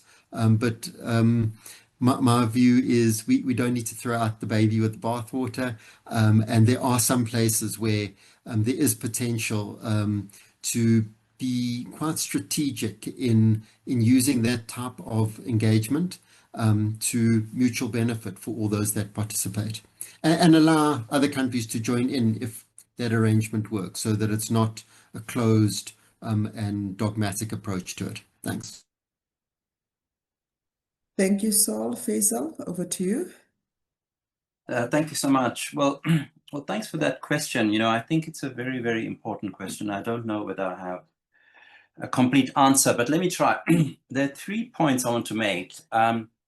So the first point about plurilaterals, and that's why in the way I framed this, when I thought about what I was going to say, I thought, the issue of plurilaterals didn't have to be so controversial because it's not a principal question. So it's not about whether we participate or not. It's about how and when and what we do. So in other words, it is a pragmatic question, right? And it was like that even in the early period of the GATT. So although, we may not have liked it, but at the time, for example, if you take trade remedies, we agreed that on anti-dumping, for example, in the Tokyo round, and not everyone wanted to participate and could participate because, you didn't have an anti-dumping system. So you didn't, and then you said, well, look, okay, later I'll consider joining. So that was what we could call variable geometry, right? Where countries agree to participate, it's an open system. Anyone who feels like coming in when they're ready, they join, but it's transparent and it doesn't bind the countries that are not participating. That was agreed at the outset. So then, that's fine. It's what we call, some of the academics call open plurilateralism. The ones who are in it, they participate. They do so in an open, transparent way, but the agreements that are reached amongst them don't bind the others, right? And when the others are ready, they can decide whether they want to join and when they can join. Now, there are a few plurilaterals like that. For example, government procurement. So South Africa is not a member, but we don't really, I don't remember making a speech anytime criticizing the government procurement agreement and saying, we don't like it. Because, well, the simple answer is, well, you can join if you want to. And when you're ready to. And we decided, no, we're not ready to do that because, well, for various reasons. But so in principle, there is nothing wrong with the plurilateral approach. Now, what is so important about the debate at the moment is the context. What is the context? The context is that a significant number of countries, we can not blame it all on the United States, but okay, let's blame it on them because they are the biggest. But they have decided that they really do not want to participate in a system that they created themselves based on the same rules, starting with Article 1, MFN. Article 1 is about equality. It means equity. It means treat everyone the same way, right? And whatever concession is given to one should be given to all. And the United States now says, we do not agree with that principle. They were the ones that insisted. They had a big fight with the UK for running for 3 years on that principle of MFN. UK didn't like it, but because they had preferences given to a few countries. And the US may have been right then, but they insisted on it and they put it into the GATT. Now they say they don't like it. Number one. So number two, there's a series of other things we didn't go into, and Saul mentioned some of that. They have securitized trade. So by saying that, supply chains will be now, friendly or not friendly, and we are going to decide which countries we're going to work with in these supply chains, you immediately create a fragmentation of the world economy. And then also you securitize it, you politicize it, you weaponize it, because now countries have to decide, well, should I join that? Because the Americans may not like it if I join one with a country they don't like. And so you get a fragmentation of the system. But the second thing is that there is a resort to unilateralism, increased unilateralism by design. So the United States' preferred choice of engagement is unilateral, and because it can assert power. And that's precisely what the multilateral system tried to reduce the assertion of power by creating a situation where countries would have to negotiate with each other and try and create a balanced outcome. Now, creating a balanced outcome also requires a more transparent and more equitable process of negotiation. So that's why I mentioned the past, where even to participate, you had to be big. And if you were small and you had a small share of world trade, which was almost all the developing countries, they were excluded from even walking into the room in the negotiation. So now we have that same principle coming back into action. So it also means that the issues that are decided on by the agenda setters. So if, say, Benin decides, I want to start a plurilateral on cotton because there are, a lot of subsidies that are distorting the cotton market, how many countries will join? And what chances they have of succeeding? Well, I know because I lived in Geneva, 0. Now, if you are a big country and you start a plurilateral and you bring countries together, well, you've got a bigger chance. And then you then create the conditions and the rules for that negotiation. So you then use your power to decide on the way in which the negotiations unfold. So these are all the conditions now that the reform proposals, getting rid of, say, the single undertaking. Why the single undertaking is important? Because it created balance. So when we had to decide which issues to put on the agenda for the negotiation in Doha, we negotiated it. Some countries wanted some issues, other countries wanted other issues, and then we found a balance. We said, okay, if you negotiate that, I'll also negotiate this, and then overall we'll try and get a package, a balance. Now the US says, no, we don't like that, right? We're only going to negotiate issue by issue. Which issue? The issue that is important to some countries and not the others. So, the system is now driven by power. So process is very important. And of course, the most important issue really in the WTO is the dispute settlement system, which has crashed and vetoed 88 times. 88 times the United States vetoed since 2016 or 2017. They vetoed the decision, any decision to appoint new members onto the appellate body. So they basically have, rendered the system dysfunctional.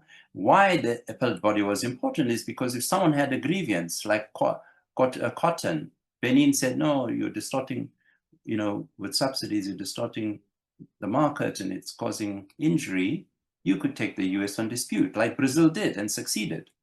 Now, Benin can't do that because the system is dysfunctional. The appellate body doesn't exist. It's not likely to get a fair, outcome if it launches a negotiation. So that's the ecosystem for any discussion about plurilaterals. So when you start just thinking about whether to participate or not, you think, well, what are the chances of a fair and balanced outcome of this negotiation? Now, let's not confuse a plurilateral with a discussion and dialogue in small groups. Now, we've had a very robust, the first decade since the Doha round was very, very robust. We had so many groups being created, whether it's the African group, LDC group, G33, G20, but also friends of, this issue of trade facilitation or friends of fish. This was wonderful because this created a robust democratic process. And some of those, resulted in, countries expanding the number of countries that liked a particular issue. And then they together put that issue on the agenda of the WTO General Council and, try to mobilize support for that issue to become a negotiating issue or potentially a plurilateral agreement. Now, when, an issue is on the agenda to become a negotiation, whether it's plurilateral or multilateral, the question that arises is what are the legal rights and obligations of a country? So you have to think about, is it going to be an open plurilateral or a closed plurilateral? So that's an issue which is also under debate. If it's an open plurilateral, well, you don't worry so much because you don't have to join. And if you know, you don't join, you don't have to. You're not obliged to implement that agreement. Maybe you'll be put under pressure at some point to participate, but you still have the right not to join. But if it's a closed plurilateral, then you have a group of members, you know, creating some rules. They leave the others out, and you then have a complete breakdown. You know, you have a complete fragmentation of multilateralism. You have 2 or 3 or 4 systems, you know, that begin to operate, and you render the whole system inoperable. So the question for us, if you're a multilateralist, you should be thinking about the architecture of the system, whether you are going to, through your efforts and through whatever group participation, you are going to create legal obligations, rights and obligations, which are going to create further imbalance and asymmetry to a system which is already asymmetrical. Well, Mark Carney also already called that out. The system is, you know, asymmetrical in favor of the big countries, but, you know, the small countries are participating, and they have been participating, and they haven't walked out. But the reform proposals that are on the table are creating conditions for asymmetry to be deepened against developing countries. And if you have plurilaterals, which are all in favor of the interests of the developed countries, they will create substantive imbalance, greater substantive imbalance, and procedural imbalance, because, you know, the issues that they choose are the ones that they want, but also, you know, the smaller countries will have less rights, less capacity to influence the negotiation. So that is the concern. So what is the way forward? So I think we have to work on the main issue, which is strengthening multilateralism. But it does not mean that you don't talk and you don't try to discuss issues which are important to the world. So climate change is of enormous significance to the world. We have to think about how we deal with carbon and carbon embedded in goods, and how we create a fairer system for everyone. Otherwise, you have countries like the EU going off and creating a CBAM, and every other country doing something in the interest of climate change in their view, but at the end they create fragmentation and they create more protection. So yes, I do agree that we have to think about how we proceed, notwithstanding the current impasse, but we can't at the same time undermine further and create more asymmetries in the system against poorer and smaller countries. Thank you. Thank you very much. Another question is, do we need to revisit our approach to economic diplomacy given the changes in the world order? Let me start with David. I'll, in the interest of time, a minute.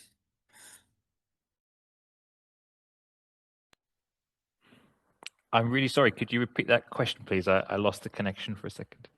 Oh, okay. Do we need to revisit our approach to economic diplomacy given changes in the world order? Thank you.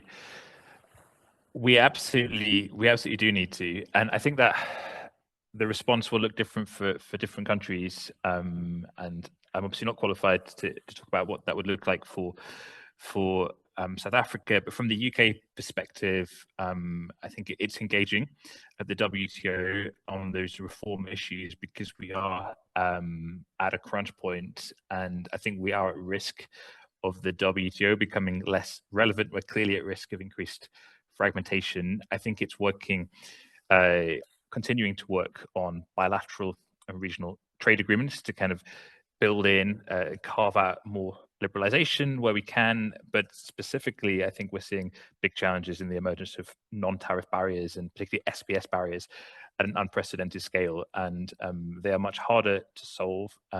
They go outside the kind of some of the remit of trade ministries, but are essentially causing impediments to business. And so I think that should be a key focus for economic diplomacy in the coming years. Thank you very much, Saul. What's your view? So the rules of the game are really, really important. And when the rules of the game are being challenged and are being broken by the big players, it puts small countries like South Africa and even smaller countries like Lesotho, for example, at huge economic risk. So these are important discussions to resolve, because if we can't move forward on a multilateral system, it does impede our ability to trade and negotiate. But the issue then is, what are there's the high level things that confront Malelwa every day, and Faisal as well. But there's also the pragmatic issues which is the team we don't have here from the DTRC, who do the trade agreements, not the trade missions, who are taking businesses to other countries, who are hosting businesses, who are going to the pavilions. And so there's the pragmatic element. But without the rules of the game being resolved, it does make those ability to trade a lot harder. So the AfCFTA is rewriting the rules for Africa and is doing a very good job. And there's key mechanisms that are driving that way of engaging, so that we have a system within Africa where we're trying to link trade with industrial development to promote intercontinental growth and trade, to lift up the continent and to lift up our neighbors. So there's definitely pragmatic things that we can do. And, just more trade missions, for example, might be part of that solution.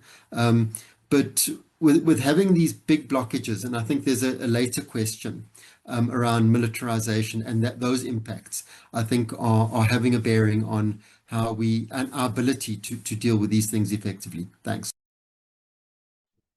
Thank you very much. Denis, there's a question about how China's joining of the WTO in 2001 changed the power dynamics within the WTO, and how has this impacted consensus building in the WTO, including the emergence of the plurilaterals?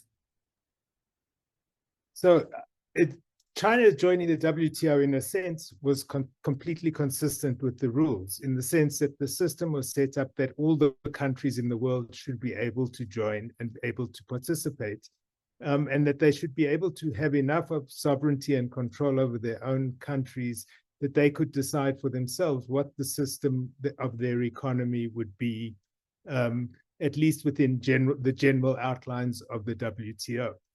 The problem, I think, is that nobody expected none of the big powers expected China to do as well as it did, as quickly as it did, and to become the second most important player in the global trading system. And that's changed everything as far as the rich and powerful countries are concerned. So I think it's not so much that it's that they weren't counting on China growing that as effectively as it did, and that what the consequences of that would be for everybody else in the system. And I think, in a sense, to go back to the previous question, and I think Saul gave an excellent answer to that, but I think in a way the underlying question is, are the rules of the game still fit for purpose, or are they no longer as fit for purpose as they used to be, because they don't cover all the issues that really need to be covered in the system? And in a sense, part of the rules that have to be changed are the rules that you now have countries like China, which have much bigger states in engagement in the global economy in ways that weren't anticipated when the WTO was set up, which was a neoliberal period when everyone was thinking we were moving to a much more market-based system than China is willing to accept. But it's also because of issues like climate, the new technologies. All of those were designed or came into being as issues after the rules of the initial rules of the GATT were set up in 1944, and in the way that they were readjusted when the WTO was set up.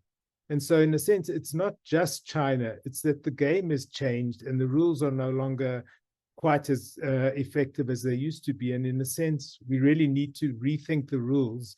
And I think Saul's point that we need to be pragmatic is a critical point. And it might be we have to go through a period where the issues are decided and negotiated and agreed at a regional or sub-regional level, and slowly build back up to a global system, because we're not in a position to do anything more than that at the moment.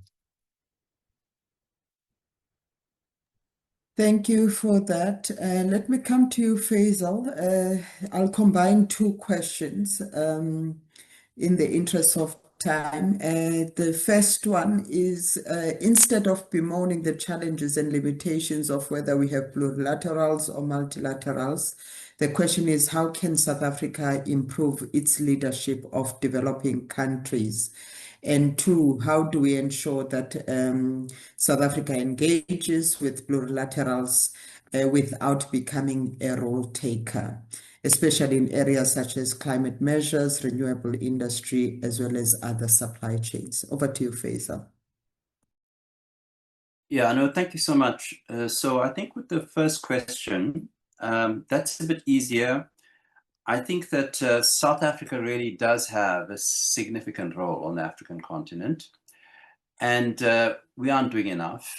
There's no doubt we aren't doing enough. There's plenty of room to improve our engagement, both, well, all stakeholders. You know, there's not only the governments, but the private sector, the civil society institutions, the universities, science councils.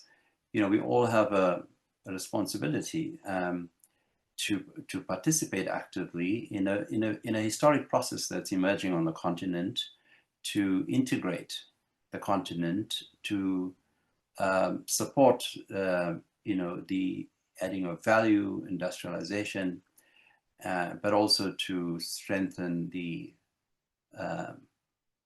economic and negotiating power of the continent. So the more united it is, it can negotiate better deals, whether it's with China, the United States, the European Union, with everyone, you know, if it's united. So we should help to strengthen the capacity of the African institutions. So that's the first. South Africa must do more.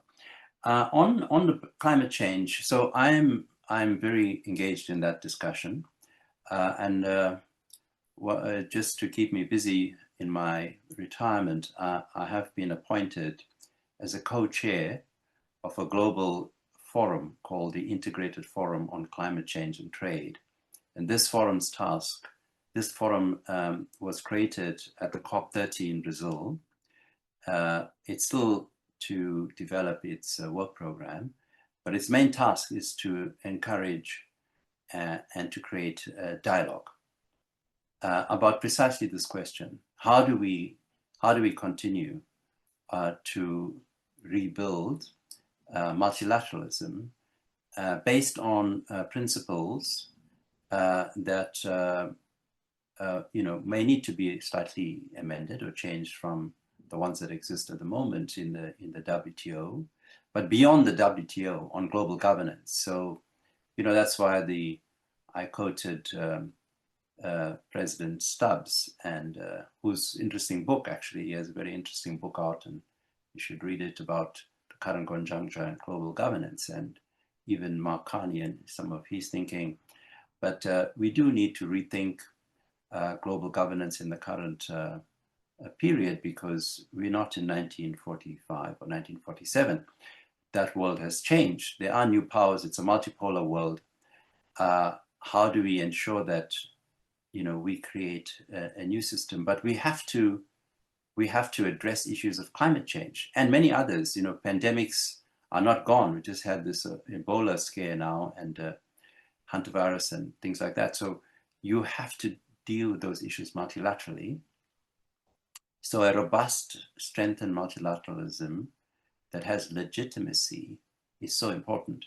So, and if we can't have those discussions because there isn't much trust in the WTO, and now even the UNFCCC doesn't have gravitas anymore because the US has withdrawn. We need to find other ways of continuing that dialogue, and that's why we've created this forum. Well, not me, but it was created by the Brazilians to create a dialogue and to bring all the players into the discussion from a very changed world we're living in now, with much more assertive powers. Developing countries are stronger. They have agency. But we have to solve the climate change question. There are very complex issues that for trade that arise from the way in which carbon is emitted and traded, and how in goods around the world. But we have to find a solution to it, and we need rules which are fair and equitable, that everyone thinks is just, and that they too should implement. But if they don't have a say in it and they don't think it's fair, well, they won't implement it. So that's the way forward, really. Thank you. Thank you very much. Let me give the opportunity now to the panel to say your closing remarks. 2 minutes each. I know that we're supposed to end at 1. I'll just ask the participants to give us maybe an extra 10 minutes for us to wrap up.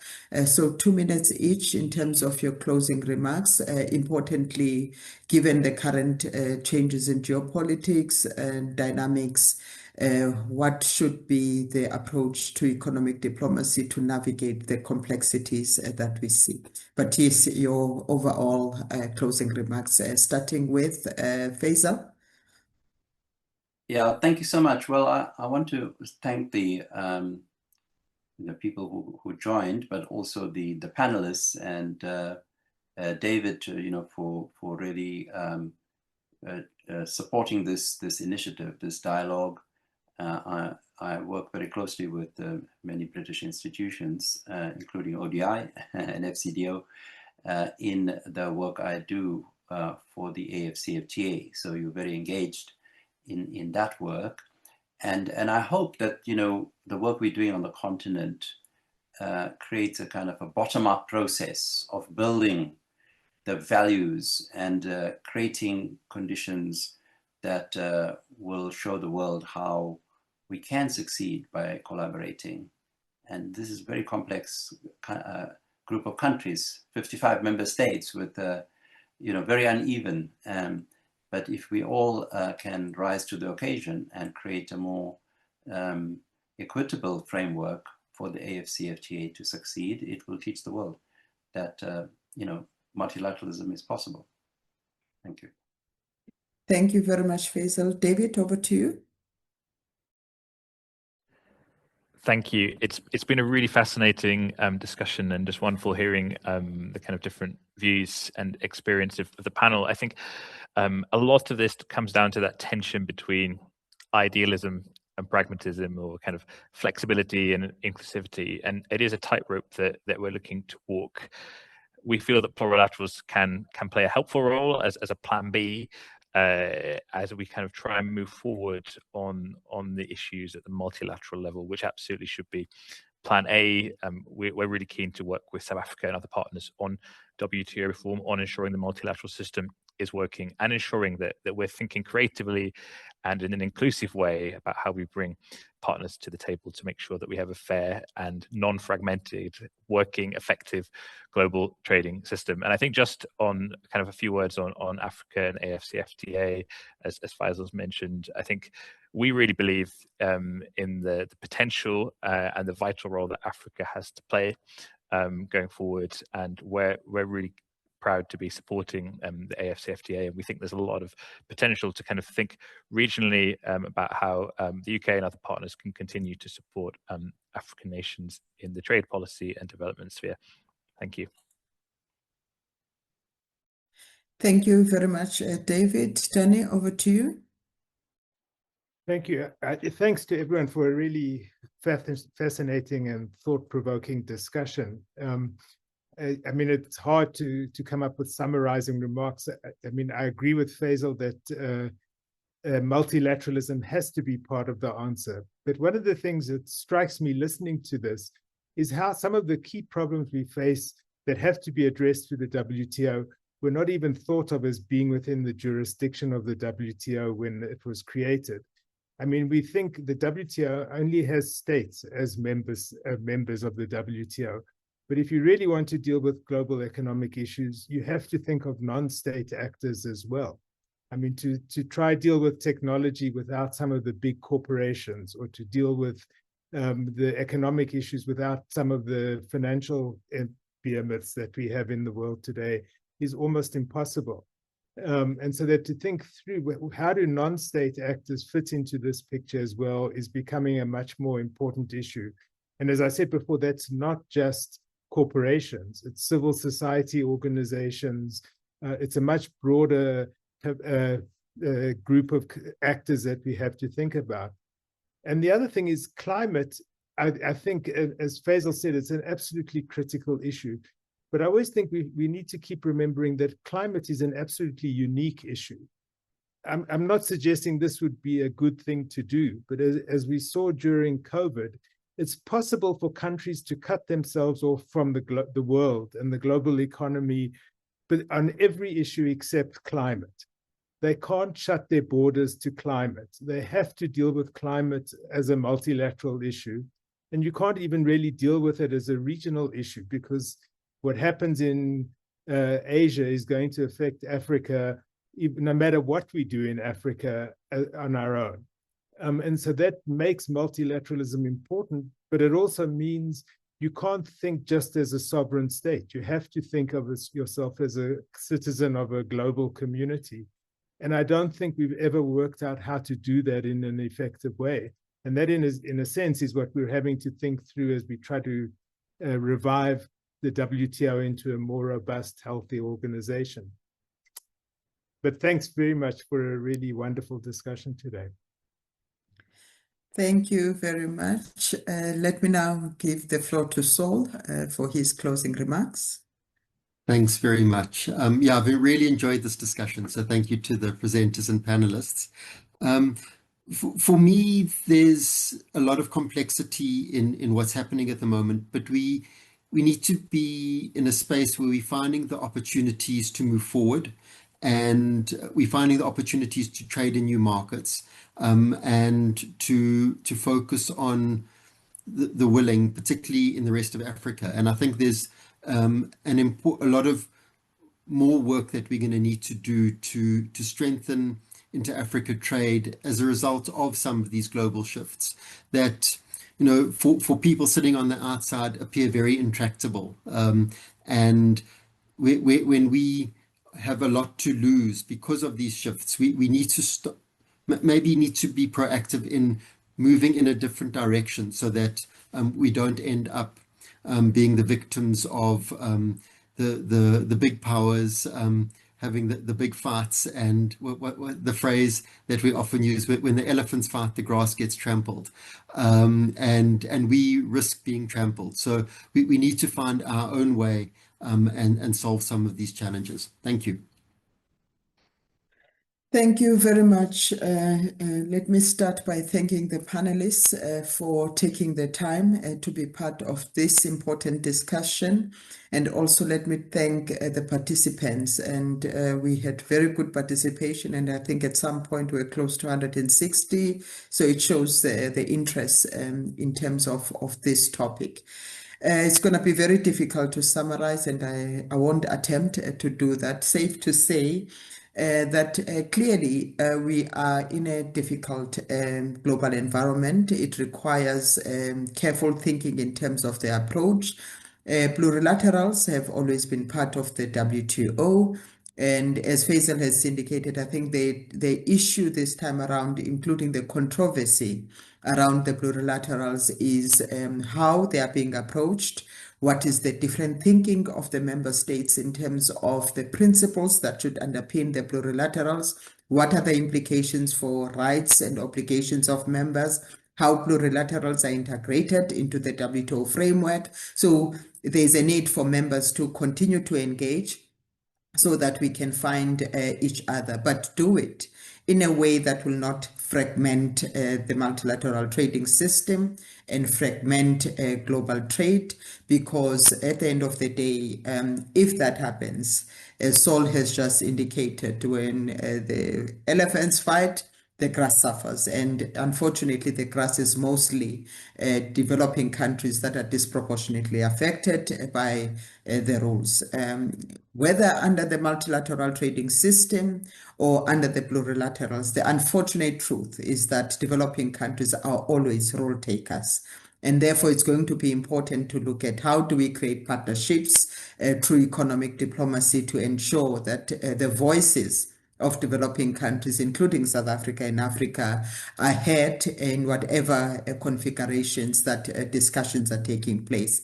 And importantly, there's a difference between the joint statement initiatives, which were initially discussion forums, to now the plurilaterals, which are rule-making structures or institutions that are influencing global trade. And all of these issues will need to be navigated. And I think the point that was made by Danny in terms of the various tensions that we need to address in order to find common ground that will take us forward. But what is clear to all of us is that the issues that are facing the global economy require multilateral solutions. Whether you're looking at issues of climate change, you're looking at issues of AI that is going to have significant implications for many of our economies, including issues, socio-economic challenges that we're currently confronting as a country, such as joblessness, unemployment, poverty, inequality. So all of those issues would require that we sit around the table to find solutions that will work for all of us. And therefore, economic diplomacy, inclusion, ensuring development-oriented approaches are going to be an important part of that. And David has raised an important point around how developed countries can also assist the Africa agenda, given the strategic importance of the AfCFTA. And of course, it's clear that we would need to also look at how we accelerate the implementation of the AfCFTA to be able to navigate some of these complexities that are arising from the geopolitical developments. But it's all for us to see that the economic world order is changing. What is important is to look at how we position South Africa and Africa in the changing global order in a way that will not lead us worse off than where we are. Thank you so much for participating. It has been a rich discussion. As I said, it's very difficult to summarize, but what is important is that, as indicated in the chat, the presentations and the audio for this session will be shared so that everyone has the necessary information. Thank you so much, and the meeting and the session is adjourned. Thank you.